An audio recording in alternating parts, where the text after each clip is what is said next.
नमस्कार मित्रों, जय माता दी। मेरे इस YouTube चैनल पर आप सभी मित्रों का स्वागत है।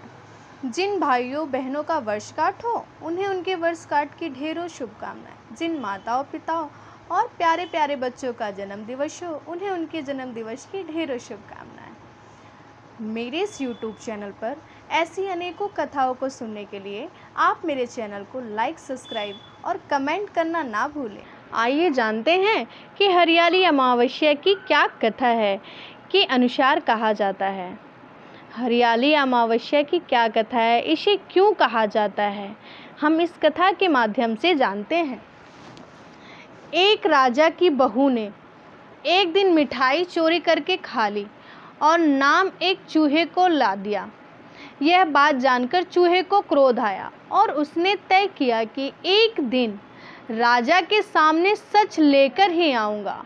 फिर एक दिन राजा के यहाँ अतिथि पधारे और राजा के ही तिथि कक्ष में सोए। चूहे ने रानी के वस्त्र ले जाकर अतिथि के पास रख दिए। प्रातःकाल उठकर सभी लोग आपस में बात करने लगे कि छोटी रानी के कपड़े अतिथि के कमरे में मिले। यह बात जब राजा को पता चली तो उस रानी को घर से निकाल दिया। रानी प्रतिदिन संध्या को दिया जलाती और ज्वार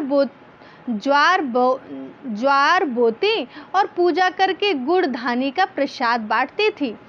फिर एक दिन राजा शिकार करके उधर से निकला तो राजा की नज़र रानी पर पड़ी। राजा ने महल में आकर कहा कि आज तो वृक्ष के नीचे चमत्कारी चीज़ है।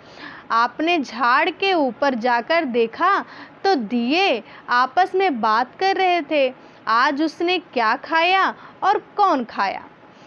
उसमें से एक दिया बोला, आपके मेरे जान पहचान के अलावा कोई नहीं है।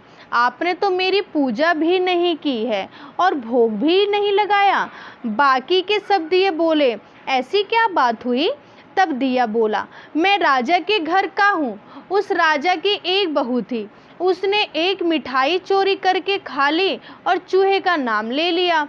जब चूहे को क्रोध आया तो रानी के कपड़े अतिथि के कमरे में रख दिया और राजा ने रानी को घर से बाहर निकाल दिया। वो रोज मेरी पूजा करती थी, भोग लगाती थी। उसने रानी को आशीर्वाद दिया और कहा कि सूखी रहे। उसने आगे बताया कि रानी की मिठाई चोरी की वजह से चूहे ने रानी की साड़ी अतिथि के कमरे में रखी थी और बेकसूर रानी को सजा मिल गई। फिर सब लोग पेड़ पर से उतरकर घर आए और कहा कि रानी का कोई दोष नहीं था। यह सुनकर राजा ने रानी को घर बुलाया और फिर से सुखी पूर्वक रहने लगे। बोलिए हरियाली अमावस्या की जय।